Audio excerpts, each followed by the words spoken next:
Gulf focus ആരംഭിക്കുന്ന എല്ലാ പ്രേക്ഷകർക്കും സ്വാഗതം. ഞാൻ പ്രവിതാലക്ഷ്മി. വിശദമായ വാർത്തകളിലേക്ക്. നെടുമ്പാശ്ശേരിയിൽ വിമാനം വൈകുന്നു. ഇന്ന് രാത്രി ദുബായിലേക്ക് പുറപ്പെടേണ്ട സ്പൈസ് ജെറ്റ് വിമാനമാണ് വൈകുന്നത്. നാളെ രാവിലെ 8:30 പുറപ്പെടുമെന്നാണ് യാത്രക്കാർക്ക് ലഭിച്ച മറുപടി. വിഷ്ണു സുരേഷ് ചേരുന്നുണ്ട് കൊച്ചിയിൽ നിന്ന്. വിഷ്ണു, യാത്രക്കാരെ ഏറെ വലിച്ചുകൊണ്ടാണ് സ്പൈസ് ജെറ്റിന്റെ ഭാഗത്തുനിന്ന് വീണ്ടും ഇത്തരത്തിലൊരു നടപടി ഉണ്ടാകുന്നത്. നാളെ രാവിലെ ഈ വിമാനം പുറപ്പെടുമെന്ന് ഉറപ്പ് നൽകുന്നുണ്ടോ അധികൃതർ? പ്രവിത, ഇതുവരെ ഒരു ഉറപ്പ് ലഭിച്ചിട്ടില്ല. പക്ഷെ 8:30 പുറപ്പെടും എന്നുള്ളതാണ് ഔദ്യോഗികമായി അറിയിക്കുന്ന വിവരം. അതിനി വൈകുമോ എന്നുള്ള കാര്യത്തിൽ ഒരു വ്യക്തത ഇനിയും വന്നിട്ടില്ല. ഇന്ന് രാവിലെയും സമാനമായ രീതിയിൽ സ്പൈസ് ജെറ്റ് വിമാനം വൈകിയിരുന്നു. ആ സ്പൈസ് ജെറ്റ് നേരിടുന്ന സാമ്പത്തിക പ്രതിസന്ധി തന്നെയാണ് ഈ വിമാനങ്ങൾ വൈകുന്നതിന് കാരണമായി ചൂണ്ടിക്കാണിക്കപ്പെടുകയും ചെയ്തത്. പക്ഷേ അതിന് യാത്രക്കാരെ വലക്കുന്നത് എന്തിന് എന്നൊരു ചോദ്യം അവിടെ നിൽക്കുന്നുണ്ട്. എമിഗ്രേഷൻ ക്ലിയറൻസ് ഉൾപ്പെടെ കഴിഞ്ഞ ശേഷമാണ് ഈ വിമാനം ഇന്ന് പുറപ്പെടില്ല എന്നൊരു അറിവ് ഈ യാത്രക്കാർക്ക് നൽകുന്നത്. അതുകൊണ്ട് തന്നെ ഭക്ഷണം ഉൾപ്പെടെ കരുതുന്നതിൽ അവർക്ക് വലിയ പ്രതിസന്ധി ഉണ്ട്. അവർ പ്രധാനമായി ഉയർത്തിപ്പിടിക്കുന്ന കാര്യവും അത് തന്നെയാണ്. കുട്ടികളും സ്ത്രീകളും അടക്കമുള്ള ആളുകൾ ഇത്രയും മണിക്കൂർ വിമാനത്താവളത്തിനകത്ത് കാത്തുകെട്ടി കിടക്കേണ്ടി വരുമ്പോൾ അവർക്ക് ആവശ്യമായ വെള്ളമോ ഭക്ഷണമോ നൽകാൻ ഈ വിമാനത്താവള അധികൃതർ തയ്യാറാകുന്നില്ല, അല്ലെങ്കിൽ സ്പൈസ് ജെറ്റ് അധികൃതർ തയ്യാറാകുന്നില്ല എന്നൊരു വീഴ്ച അവർ ചൂണ്ടിക്കാണിക്കുന്നുണ്ട്. ഈ വിമാനം എപ്പോൾ പുറപ്പെടും എന്നുള്ളത് കാര്യത്തിൽ 8:30 നിലവിൽ സമയം നൽകിയിരിക്കുന്നത്. അതിന് എന്തെങ്കിലും മാറ്റം വരുമോ എന്നുള്ള ആശങ്കയും ഈ യാത്രക്കാർക്ക് ഉണ്ട്. പ്രവിത, വിഷ്ണു സുരേഷാണ് വിവരങ്ങൾ നൽകിയത്. റിയാദ് മെട്രോ റെയിൽ ഈ വർഷം അവസാനത്തോടെ പ്രവർത്തനം തുടങ്ങും. പദ്ധതിയുടെ നിർമ്മാണ കരാർ കമ്പനിയായ അൽ മജൽ അൽ അറബിയുടെ സിഇഒ ഫഹദ് അൽ ഭഗാരിയാണ് ഇക്കാര്യം അറിയിച്ചത്. ലോകത്തിലെ ഏറ്റവും വലിയ ഗതാഗത പദ്ധതികളിലൊന്നായ റിയാദ് മെട്രോയുടെ പ്രവർത്തനം ഈ വർഷം അവസാനത്തോടെ ആരംഭിക്കുമെന്നാണ് പദ്ധതിയുടെ കരാർ കമ്പനിയുടെ മേധാവി ഫഹദ് അൽ ഖഫാരി അറിയിച്ചിരിക്കുന്നത്. നിലവിൽ 40,000-ഓളം ജീവനക്കാർ പദ്ധതിയുടെ പൂർത്തീകരണത്തിനായി പ്രവർത്തിച്ചു വരികയാണെന്നും അദ്ദേഹം അറിയിച്ചു. 176 കിലോമീറ്റർ ദൈർഘ്യമുള്ള 6 ലൈനുകളിലായാണ് റിയാദ് മെട്രോ രൂപകൽപ്പന ചെയ്തിരിക്കുന്നത്. കിങ് ഖാലിദ് അന്തർദേശീയ വിമാനത്താവളം, കിങ് അബ്ദുള്ള സാമ്പത്തിക മേഖല, വിവിധ യൂണിവേഴ്സിറ്റികൾ, സെൻട്രൽ റിയാദ് എന്നിവയെ തമ്മിൽ ബന്ധിപ്പിക്കുന്ന 84 റെയിൽവേ സ്റ്റേഷനുകളാണ് പദ്ധതിയിൽ ഉൾപ്പെടുത്തിയിരിക്കുന്നത്. പരിസ്ഥിതി സൗഹൃദ നയത്തിൻ്റെ ഭാഗമായി നഗരത്തിലെ ജനസാന്ദ്രതയുള്ള പ്രദേശങ്ങളിൽ ഇലക്ട്രോണിക് ട്രെയിനുകളാണ് റിയാദ് മെട്രോക്കായി സർവീസ് നടത്തുക. പുനരുപയോഗ ഊർജം ഉപയോഗിച്ച് പ്രവർത്തിക്കുന്ന രീതിയിലാണ് മെട്രോ സ്റ്റേഷനുകൾ രൂപകൽപ്പന ചെയ്തിരിക്കുന്നത്. $22.5 ബില്യൺ പദ്ധതിയുടെ നിർമ്മാണ ചെലവ്. ആദ്യഘട്ടത്തിൽ പ്രതിദിനം 12 ലക്ഷം യാത്രക്കാരെ ഉൾക്കൊള്ളാൻ സാധിക്കുമെന്നാണ് കണക്കാക്കപ്പെടുന്നത്. മെട്രോ റെയിൽ പദ്ധതിയുടെ പ്രവർത്തനം ആരംഭിക്കുന്നതോടെ റിയാദ് നഗരത്തിലെ ശക്തമായ ഗതാഗത കുരുക്കിന് പരിഹാരമാകുമെന്നാണ് പ്രതീക്ഷിക്കുന്നത്. ഇസ്മായിൽ പയ്യോളി, 24 റിയാദ്. കുവൈറ്റിൽ സ്വദേശികൾക്കും വിദേശികൾക്കും ബയോമെട്രിക് നടപടികൾ പൂർത്തിയാക്കുന്നതിനായി പ്രവർത്തിക്കുന്ന കേന്ദ്രങ്ങൾ ദിവസവും രാവിലെ 8 മണി മുതൽ രാത്രി 10 മണി വരെ പ്രവർത്തിക്കും. സ്വദേശികൾക്ക് ബയോമെട്രിക് വിവരങ്ങൾ നൽകാനുള്ള സമയപരിധി സെപ്റ്റംബർ 30-നും വിദേശികൾക്ക് ഡിസംബർ 31-നുമാണ് അവസാനിക്കുക. നടപടി പൂർത്തിയാക്കാത്തവരുടെ എല്ലാ ഇടപാടുകളും നിർത്തിവെക്കാനാണ് തീരുമാനം. ഷാർജയിൽ നിർമ്മാണത്തിലിരിക്കുന്ന സ്കൂളിന്റെ മേൽക്കൂര തകർന്ന് 2 പേർ മരിച്ചു. 3 പേർക്ക് പരുക്ക്. ഷാർജ കൽബയിലാണ് സംഭവം. പരുക്കേറ്റവരുടെ ആരോഗ്യനില ഗുരുതരമല്ലെന്ന് അധികൃതർ അറിയിച്ചു. അതേസമയം അപകടത്തിൽപ്പെട്ടവരുടെ വിവരങ്ങൾ പുറത്തുവിട്ടിട്ടില്ല. നെഞ്ചുവേദനയെ തുടർന്ന് കുവൈറ്റിൽ മരിച്ച വയനാട് വടുവഞ്ചാൽ സ്വദേശി ബിബിന്റെ ഭൗതിക ശരീരം നാട്ടിലെത്തിക്കുന്നതിനുള്ള നടപടിക്രമങ്ങൾ പൂർത്തിയാകുന്നു. ഇന്ത്യൻ എംബസിയാണ് മൃതശരീരം നാട്ടിലെത്തിക്കുന്നതിനുള്ള ചെലവ് വഹിക്കുന്നത്. OICC കെയർ ടീമാണ് നടപടിക്രമങ്ങൾ പൂർത്തിയാക്കുന്നത്. UAE സ്വദേശി ഖാലിദ് അൽസർ ഊനി നിർമ്മിച്ച് മെഹബൂബ വടക്കാഞ്ചേരി സംവിധാനം നിർവഹിച്ച ഹ്രസ്വചിത്രം 17 റുപ്പീസ് ഓണത്തിന് യൂട്യൂബിൽ റിലീസാകും. വർണ്ണവിവേചനം പ്രധാന വിഷയമാക്കി അവതരിപ്പിച്ച ഈ ചിത്രത്തിന്റെ ക്യാമറയും എഡിറ്റിംഗും നിർവഹിച്ചിരിക്കുന്നത് സിനിമ അസോസിയേറ്റ് ഡയറക്ടറായ അമീർ അമിയാണ്. മെഹബൂബിന്റെ 8ാമത്തെ ഹ്രസ്വചിത്രമാണ് ഇത്. കാൻ ഫിലിം ഫെസ്റ്റിവലിൽ ഹ്രസ്വചിത്രം വിഭാഗത്തിലും ജ്വാല രാജ്യാന്തര ഹ്രസ്വചിത്ര മത്സരത്തിലും മികച്ച ബാലതാരത്തിനുള്ള അവാർഡും beyond border, Dubai cine carnival എന്നീ ചിത്രമേളകളിൽ മികച്ച ചിത്രമായും തിരഞ്ഞെടുക്കപ്പെട്ടിട്ടുണ്ട്. Friends of Kannur Kuwait expats association രക്തദാന ക്യാമ്പ് സംഘടിപ്പിച്ചു. Al Adan cooperative centre for blood ട്രാൻസ്ഫ്യൂഷനിൽ നടന്ന ക്യാമ്പയിന് ഫോക്ക് ചാരിറ്റി വിഭാഗം നേതൃത്വം നൽകി. നിരവധി പേർ പങ്കെടുത്തു. രക്തദാന ക്യാമ്പ് സംഘടിപ്പിച്ച ഫോക്കിന്റെ പ്രവർത്തനങ്ങളെ ബ്ലഡ് ട്രാൻസ്ഫ്യൂഷൻ സെന്റർ അധികൃതർ അഭിനന്ദിച്ചു. ഓസ്ട്രേലിയയിലെ Newcastle saint Mary's zero Malabar മിഷന്റെ ആഭിമുഖ്യത്തിൽ ചെണ്ടമേളത്തിൽ പരിശീലനം നേടി കുട്ടിക്കൂട്ടം. ചെണ്ട വിദ്വാൻ കീഴില്ലം അരുൺ കൃഷ്ണയുടെ നേതൃത്വത്തിലാണ് കുട്ടികൾ അരങ്ങേറ്റം കുറിച്ചത്. വികാരി ഫാദർ ജോൺ പുതുവ മുഖ്യാതിഥിയായി. ലോകോത്തര ഷോപ്പിംഗിന്റെ നവ്യാനുഭവം സമ്മാനിച്ച് ലുലു മാൾ കോഴിക്കോട് പ്രവർത്തനം തുടങ്ങി. മേയർ ബീന ഫിലിപ്പ് ഉദ്ഘാടനം ചെയ്തു. കേരളത്തിന്റെ വികസനത്തിന് ഗതാഗതക്കുരുക്ക് തടസ്സമാണെന്നും വികസനത്തിനായി എല്ലാവരും ഒരുമിച്ച് നിൽക്കണമെന്നും Lulu group chairman M A Yusuff Ali പറഞ്ഞു. ലുലു മാൾ കോഴിക്കോട് പ്രവർത്തനം ആരംഭിച്ചു. ലുലു ഗ്രൂപ്പ് നാടിന്റെ വികസനത്തിനൊപ്പം ഉണ്ടാകുമെന്ന് ആമുഖ പ്രഭാഷണത്തിൽ ചെയർമാൻ യൂസഫ് അലി പറഞ്ഞു. വികസനത്തിന് തടസ്സമാകുന്നത് കേരളത്തിൽ ഗതാഗതക്കുരുക്കാണ്. ഗതാഗത സൗകര്യം വർദ്ധിപ്പിക്കേണ്ടതുണ്ട്. എല്ലാവരും ഇക്കാര്യത്തിൽ ഒരുമിച്ച് നിൽക്കണമെന്നും യൂസഫ് അലി പറഞ്ഞു. കേരളം നിക്ഷേപ വികസന കാര്യങ്ങളിൽ 1ാം സ്ഥാനത്താണെന്നും നിയമവിധേയമായി പദ്ധതികൾ തുടങ്ങാൻ കേരളത്തിൽ തടസ്സമില്ലെന്നും യൂസഫ് അലി വാർത്താസമ്മേളനത്തിൽ പറഞ്ഞു. കേരളം ഇന്ന് മറ്റെല്ലാ സംസ്ഥാനങ്ങളെക്കാൾ നമ്പർ 1 ആയിട്ടുണ്ട്. അതിന് നമ്മൾക്ക് എല്ലാവർക്കും അഭിമാനിക്കാം. ഇപ്പോൾ ഇൻവെസ്റ്റേഴ്സിൻ്റെ ഫോക്കസ് അപ്പോൾ കേരളത്തിലേക്ക് വരും. കാരണം ചാർട്ട് ചെയ്യുമ്പോൾ നമ്പർ 1 ആണല്ലോ ഇപ്പോൾ കേരളം.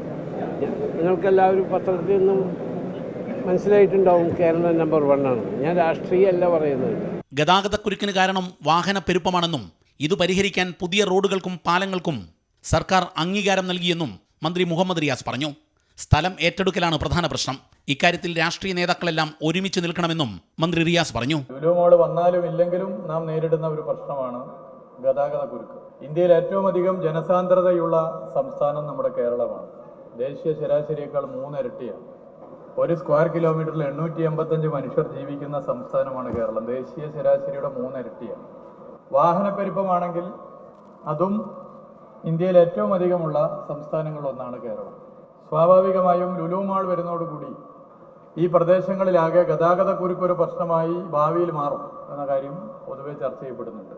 അതേപോലെ കോഴിക്കോട് നഗരത്തിൻ്റെ വികസനവുമായി ബന്ധപ്പെട്ട് പല കാര്യങ്ങളും ചൂണ്ടിക്കാട്ടിയിട്ടുമുണ്ട്.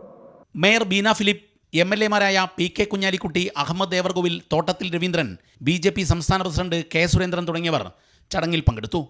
24 കോഴിക്കോട്. തിരുവനന്തപുരം നഗരത്തിലെ കുടിവെള്ള പ്രശ്നം പരിഹരിച്ചു. 4 ദിവസത്തിനു ശേഷം പമ്പിംഗ് ആരംഭിച്ചു. പൂർണ്ണതോതിൽ വെള്ളമെത്താൻ 2 മണിക്കൂർ എടുക്കും. അവസാന വീട്ടിലും വെള്ളം എത്തും വരെ ടാങ്കറിൽ വെള്ളം എത്തിക്കുന്നത് തുടരും. കുടിവെള്ള വിതരണത്തിൽ പ്രതിസന്ധി ഉണ്ടാകാനിടയായ സാഹചര്യം പരിശോധിക്കണമെന്ന് മേയർ ആര്യ രാജേന്ദ്രൻ ആവശ്യപ്പെട്ടു. ഉദ്യോഗസ്ഥ തലത്തിൽ വീഴ്ച സംഭവിച്ചിട്ടുണ്ടെങ്കിൽ സർക്കാർ നടപടിയെടുക്കണമെന്നും മേയർ ആര്യ രാജേന്ദ്രൻ പറഞ്ഞു. നമ്മളിപ്പോൾ പമ്പിംഗ് ആരംഭിച്ചിട്ടുണ്ട്. നേരത്തെ സൂചിപ്പിച്ചതുപോലെ താഴ്ന്ന പ്രദേശങ്ങളിലേക്ക് 1.5 മണിക്കൂറിനുള്ളിലായിരിക്കും വെള്ളം എത്തിച്ചേരുന്നത്. തുടർന്നുള്ള മണിക്കൂറുകളിൽ ഏതാണ്ട് 3 മണിക്കൂറിനുള്ളിൽ നമുക്ക് ഉയർന്ന പ്രദേശങ്ങളിലും നമുക്ക് വെള്ളം ലഭ്യമാക്കാൻ സാധിക്കും എന്നുള്ള പ്രതീക്ഷയാണ്. നഗരസഭ എന്നുള്ള നിലയിൽ തീരുമാനിച്ചിട്ടുള്ളത് ഇപ്പോൾ 40 വാഹനങ്ങൾ നഗരത്തിൽ, 30 വാഹനങ്ങളായിരുന്നു നേരത്തെ, 40 വാഹനങ്ങൾ ഇപ്പോൾ നഗരത്തിൽ വിവിധ ഇടങ്ങളിലായി സർവീസ് നടത്തുന്നുണ്ട്. 10 വാഹനങ്ങൾ കൊച്ചിയിൽ നിന്ന് നഗരത്തിലേക്ക് എത്തിക്കൊണ്ടിരിക്കുകയാണ്. അങ്ങനെ മൊത്തം 50 വാഹനങ്ങളിൽ ഈ പ്രശ്നം പൂർണ്ണമായി പരിഹരിക്കുന്നവരെ, നമുക്കറിയാം ഇതിന്റെ പമ്പിംഗ് നടന്ന് പൂർണ്ണ സ്ഥലത്തും ഈ വെള്ളം എത്തുന്നത് വരെയുള്ള സമയത്ത് അവസാനത്തെ പരാതി വരെ പരിഹരിക്കുന്ന ആ സമയം വരെ നഗരസഭ ഈ ഇപ്പോൾ നിലവിൽ ആരംഭിച്ചിട്ടുള്ള സർവീസുമായി മുന്നോട്ട് പോകാനാണ് തീരുമാനിച്ചിട്ടുള്ളത്. ഉദ്യോഗസ്ഥ തലത്തിൽ അത്തരത്തിലേക്കുള്ള വീഴ്ചകൾ വന്നിട്ടുണ്ട് എങ്കിൽ സർക്കാർ തലത്തിൽ അതിനാവശ്യമായ പരിശോധന നടത്തണം എന്ന അഭിപ്രായം തന്നെയാണ് നഗരസഭയ്ക്കുള്ളത്. വീഴ്ച വന്നിട്ടുണ്ടെങ്കിൽ അത് സ്വാഭാവികമായിട്ടും പരിശോധിക്കേണ്ട ഇടങ്ങളിൽ അത് പരിശോധിക്കുക തന്നെ വേണം. പാർട്ടിക്ക് അതൃപ്തി.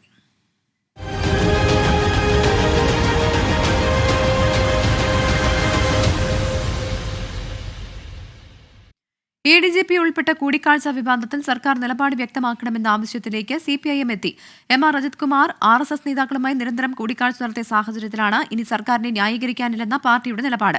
വിവാദത്തിൽ CPIക്ക് മാത്രമല്ല CPIM-നും അതൃപ്തിയുണ്ടെന്ന് MV ഗോവിന്ദൻ തുറന്നു പറഞ്ഞത് മുഖ്യമന്ത്രിക്കുള്ള സന്ദേശമാണ്. ദത്താത്രേയ വിവാദത്തിനു പിന്നാലെ റാം മാധവ് കൂടിക്കാഴ്ചയും പുറത്തുവന്നതോടെ ഇനി ADGP-യെയോ ആഭ്യന്തര വകുപ്പിനെയോ ന്യായീകരിക്കാൻ CPIM ഉണ്ടാകില്ല. വിവാദത്തെ പാർട്ടിയുമായി കൂട്ടിക്കെട്ടേണ്ടെന്ന് MV ഗോവിന്ദൻ വ്യക്തമാക്കി. CPIക്ക് അതൃപ്തിയുണ്ടല്ലോ എന്ന ചോദ്യം സ്വന്തം നിലപാട് പ്രഖ്യാപിക്കാനുള്ള അവസരമാക്കി പാർട്ടി സെക്രട്ടറി. ആഭ്യന്തര വകുപ്പിന്റെ മൗനം പാർട്ടി നേതൃത്വത്തിലും അണികളിലും ഉണ്ടാക്കിയ അസ്വസ്ഥതയാണ് MV ഗോവിന്ദന്റെ വാക്കുകളിൽ മുഴങ്ങിയത്. ഞങ്ങളെ കൂട്ടിക്കെട്ടണ്ടെന്ന് മാത്രമേ ഞാൻ പറഞ്ഞിട്ടുള്ളൂ. CPM-നെ കൂട്ടിക്കെട്ടണ്ട. ഒരു ലിങ്കിനെ സംബന്ധിച്ചിടത്തോളം ഞങ്ങളുമായിട്ട് ബന്ധപ്പെട്ട ഒരു കാര്യവും പറയണ്ട. അതാണ് ഞാൻ അന്നും പറഞ്ഞത്, ഇപ്പോൾ അത് തന്നെയാണ് പറഞ്ഞത്. ഞങ്ങൾക്ക് അതൃപ്തി. പിന്നെ നിങ്ങൾ CPM-നെ പറ്റി പറഞ്ഞു, ഞാൻ പറഞ്ഞത് ഇപ്പോൾ അത് തൃപ്തിയോടുകൂടിയാണ് ഞാനിപ്പോൾ പറഞ്ഞത് തൃപ്തിയോടുകൂടിയാണോന്ന്. സംഘപരിവാറിനെ പ്രതിരോധിച്ചതിന് രക്തസാക്ഷികളായവരുടെ എണ്ണം എം വി ഗോവിന്ദൻ ഓർമ്മിപ്പിച്ചത് സമ്മേളന കാലയളവിൽ അണികളിൽ ആശയക്കുഴപ്പം ഉണ്ടാകാതിരിക്കാനാണ്. എന്നാൽ അവിടെ തീരുന്നതല്ല വിവാദത്തിന്റെ ആഴമെന്ന് പാർട്ടി നേതൃത്വം വിലയിരുത്തുന്നു. മുഖ്യമന്ത്രിയെ സംരക്ഷിക്കുന്ന നിലപാട് തന്നെയാണ് പാർട്ടിക്കുള്ളത്. വിവാദം കത്തിക്കാനും പാർട്ടിയില്ല. എന്നാൽ സർക്കാരിനും പാർട്ടിക്കും തലവേദനയായ വിവാദത്തിൽ പ്രതികരണമോ തീരുമാനമോ മുഖ്യമന്ത്രിയിൽ നിന്ന് CPIM പ്രതീക്ഷിക്കുന്നു. Political desk 24. ADGP MR Ajith Kumar RSS നേതാക്കളുമായി കൂടിക്കാഴ്ച നടത്തിയതിൽ പരസ്പരം പഴിചാരി ഭരണ പ്രതിപക്ഷങ്ങൾ. മുഖ്യമന്ത്രിയുടെ ദൂതനാണ് അജിത് കുമാർ എന്ന് ആവർത്തിച്ച പ്രതിപക്ഷ നേതാവിനെതിരെ CPIM-ഉം BJP-യും രംഗത്തെത്തി. തൃശൂരിൽ BJP-ക്ക് വേണ്ടി വോട്ട് മറിച്ച് കോൺഗ്രസ് ആണെന്ന് മന്ത്രി PA മുഹമ്മദ് റിയാസ് പറഞ്ഞു. ADGP RSS കൂടിക്കാഴ്ച ആരുടെയൊക്കെ അന്തർധാരയ്ക്ക് തെളിവെന്നതിലാണ് തർക്കം.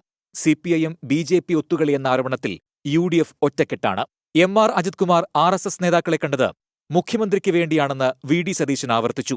അതുപക്ഷേ പൂരം കലക്കാനാണെന്ന് താൻ പറഞ്ഞിട്ടില്ലെന്നും പ്രതിപക്ഷ നേതാവ്. ഇവർ തമ്മിൽ കണ്ടപ്പോൾ BJP-യുടെ ഏറ്റവും വലിയ ആഗ്രഹം എന്താ? സംഘപരിവാറിൻ്റെ കേരളത്തിൽ ഒരു അക്കൗണ്ട് ഓപ്പൺ ചെയ്യണം അല്ലേ? അപ്പോൾ ഈ ADGP വഴി മുഖ്യമന്ത്രി കൊടുത്ത അഷ്വറൻസ്, അതിന് ഞങ്ങൾ സഹായിക്കാം, ഞങ്ങളെ ഉപദ്രവിക്കരുതെന്നാണ്. കേസ് പ്രശ്നമായിട്ട് ഞങ്ങളെ ഉപദ്രവിക്കരുതെന്നാണ്. അതിൻ്റെ തുടർച്ചയാണ് പൂരം കലക്കിയത്. തൃശൂരിലെ BJP-യുടെ വിജയം വിശ്വാസികളെ അപമാനിച്ച് നേടിയതാണെന്ന് മുസ്ലിം ലീഗ് ദേശീയ ജനറൽ സെക്രട്ടറി PK കുഞ്ഞാലിക്കുട്ടി പറഞ്ഞു.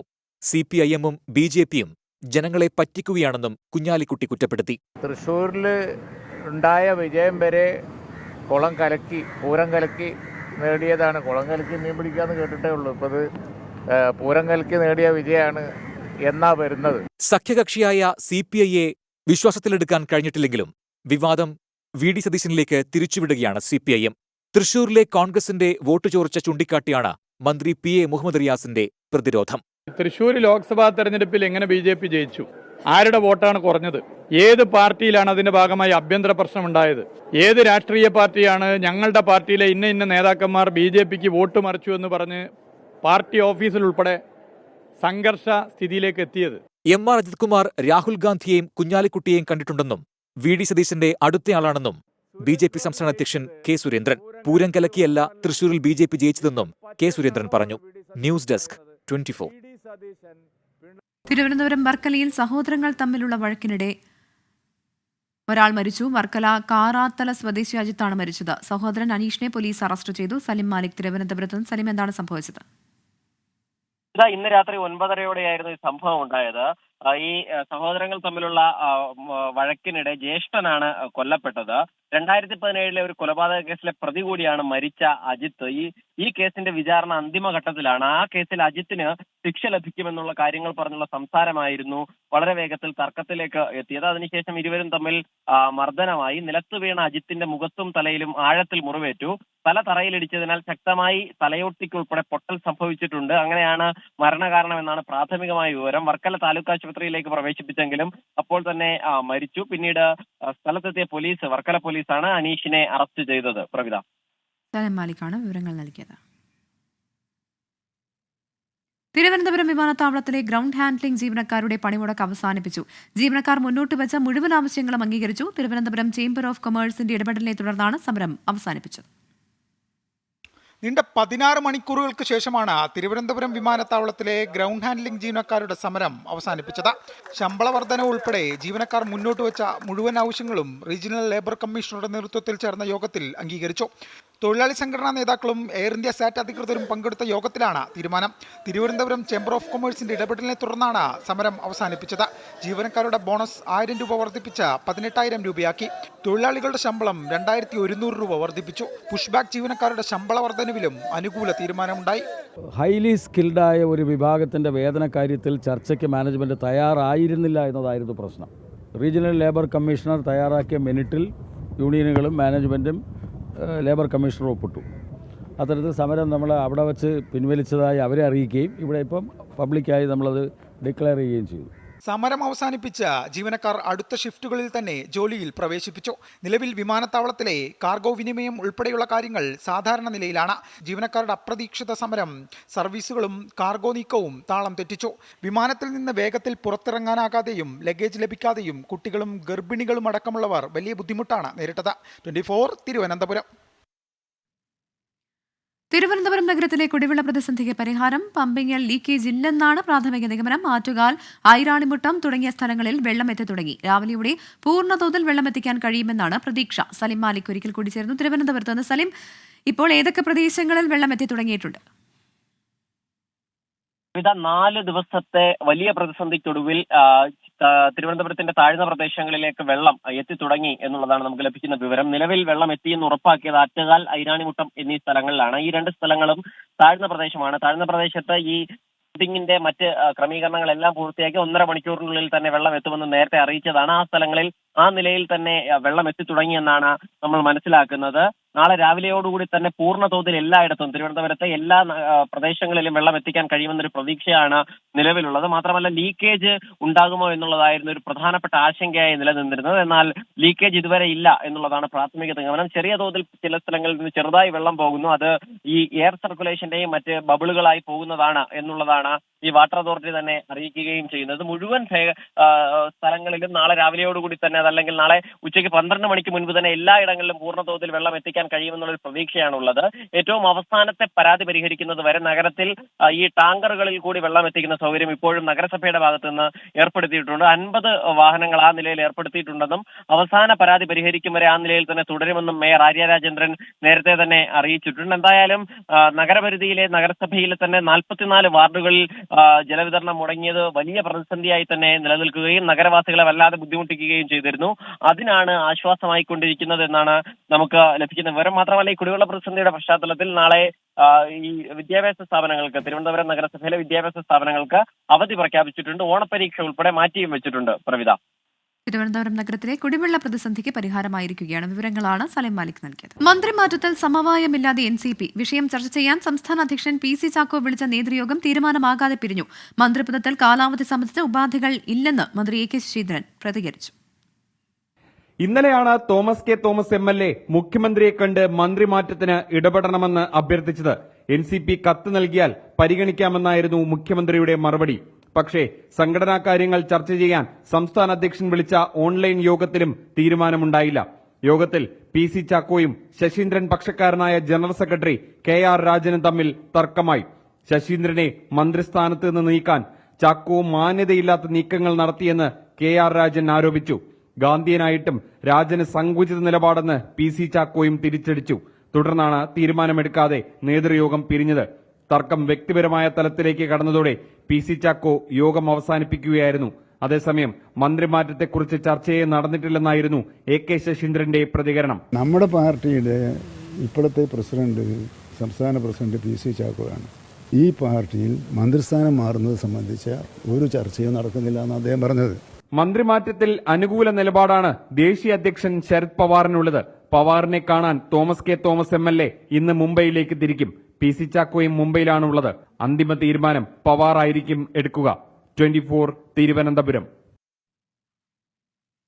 കൊൽക്കത്തയിൽ യുവ ഡോക്ടറെ ബലാത്സംഗം ചെയ്ത് കൊലപ്പെടുത്തിയ സംഭവത്തിൽ തൃണമൂൽ കോൺഗ്രസിൽ പൊട്ടിത്തെറി. രാജ്യസഭാ അംഗം ജവഹർ സിർക്കാർ പാർട്ടി വിട്ടു. അതേസമയം നുണപരിശോധനയിൽ ജൂനിയർ ഡോക്ടറെ കൊലപ്പെടുത്തിയെന്ന കുറ്റം മുഖ്യപ്രതി സഞ്ജയ് റോയ് നിഷേധിച്ചു. മുഖ്യമന്ത്രി മമതാ ബാനർജിയെയും പാർട്ടിയെയും ശക്തമായ ഭാഷയിൽ വിമർശിച്ചുകൊണ്ടാണ് തൃണമൂൽ കോൺഗ്രസിന്റെ രാജ്യസഭാ MPയും മുൻ സിവിൽ സർവീസ് ഉദ്യോഗസ്ഥനുമായ ജവഹർ സിർക്കാർ രാജി പ്രഖ്യാപിച്ചത്. അഴിമതിക്കാരായ ഡോക്ടർമാർക്കെതിരെ നടപടി വൈകുന്നുവെന്നും വിഷയത്തിൽ മുഖ്യമന്ത്രിയുടെ നേരിട്ടുള്ള ഇടപെടൽ ഉണ്ടായില്ലെന്നും വിമർശിച്ചാണ് മമതാ ബാനർജിക്ക് അയച്ച കത്ത്. പാർട്ടി നേതാക്കളുടെ അഴിമതിയും അനധികൃത സ്വത്ത് സമ്പാദനവും കത്തിൽ ചൂണ്ടിക്കാട്ടുന്നു. അപരാജിത ബില്ലടക്കം ചൂണ്ടിക്കാട്ടി മുഖം രക്ഷിക്കാനുള്ള മമതാ ബാനർജിയുടെ ശ്രമങ്ങൾക്ക് കനത്ത തിരിച്ചടി നൽകുന്നതാണ് ജവഹർ സിർക്കാറിന്റെ രാജി. RG കോർ മെഡിക്കൽ കോളേജിലെ ജൂനിയർ ഡോക്ടർ കൊല്ലപ്പെട്ട സംഭവത്തിൽ മുഖ്യപ്രതി സഞ്ജയ് റോയ് നുണപരിശോധനയിലും കുറ്റം നിഷേധിച്ചു. താൻ സെമിനാർ ഹാളിലെത്തുമ്പോൾ ഡോക്ടർ മരിച്ച നിലയിലായിരുന്നുവെന്നും മൃതദേഹം കണ്ട താൻ അവിടെ നിന്നും ഓടി രക്ഷപ്പെടുകയായിരുന്നുവെന്നുമാണ് സഞ്ജയ് റോയ് പറഞ്ഞത്. ഡോക്ടർ കൊല്ലപ്പെട്ട് നാളെ 1 മാസം പൂർത്തിയാകുന്ന സാഹചര്യത്തിൽ നീതി ആവശ്യപ്പെട്ടുള്ള പ്രതിഷേധം ശക്തമാക്കുമെന്ന് വിവിധ സംഘടനകൾ അറിയിച്ചു. 24 ഡൽഹി. കല്യാണ മഹാമഹത്തിന് വേദിയായി ഗുരുവായൂർ അമ്പലനട 353 വിവാഹങ്ങളാണ് ഇന്ന് നടന്നത്. ക്ഷേത്ര ദർശനവും വിവാഹങ്ങളും സുഗമമായി നടക്കാൻ പ്രത്യേക ക്രമീകരണം ഒരുക്കിയിരുന്നു. ചിങ്ങമാസത്തിലെ ചോതി നക്ഷത്രം വിവാഹത്തിന് അനുയോജ്യമാണെന്ന വിശ്വാസമാണ് ഗുരുവായൂരിൽ കല്യാണപ്പൂരത്തിന് അരങ്ങൊരുക്കിയത്.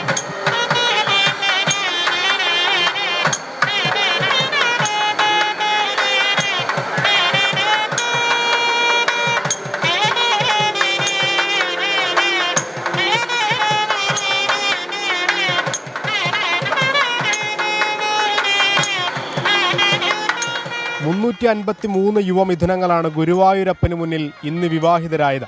ഗുരുവായൂരിൽ ഇത്രയധികം കല്യാണങ്ങൾ ഒരു ദിവസം നടക്കുന്നത് സമീപകാല ചരിത്രത്തിൽ ആദ്യം. ഒരു 4.5 മണിക്കൂർ കൊണ്ട് 300-ലധികം കല്യാണങ്ങൾ ഇപ്പോഴ് നടന്നു കഴിഞ്ഞു.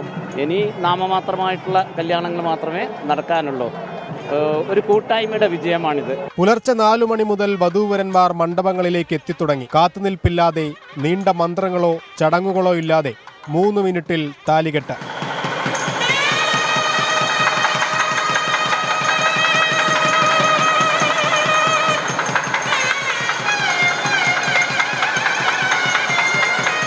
വളരെ നല്ലൊരു എക്സ്പീരിയൻസ് ആയിരുന്നു. ഇത്ര പെട്ടെന്ന് സെറ്റപ്പ് വിചാരിച്ചത്, കാരണം ഇത്ര തിരക്കുകളുണ്ട്. 300 മേലെ വിവാഹങ്ങൾ ബുക്ക് ചെയ്തിരുന്നു.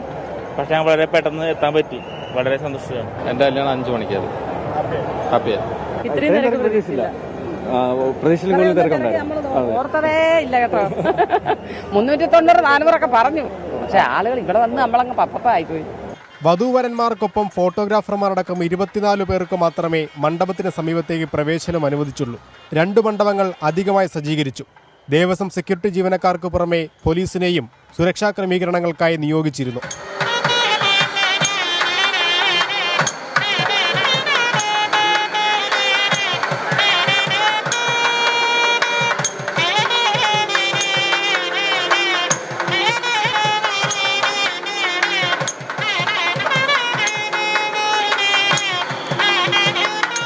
വിവാഹ നെട്ടോട്ടവും പൊതുവെ ഞായറാഴ്ചകളിലുണ്ടാകുന്ന ഭക്തജനത്തിരക്കും കൂടിക്കലരാതിരിക്കാൻ ദേവസ്വം ഒരുക്കിയ ക്രമീകരണങ്ങൾ ഗുണമായെന്ന് തന്നെ പറയാം.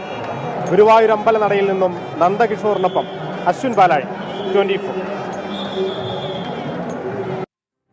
ഗൾഫ് ഫോക്കസ് പൂർണ്ണമാകുന്നു. Good night.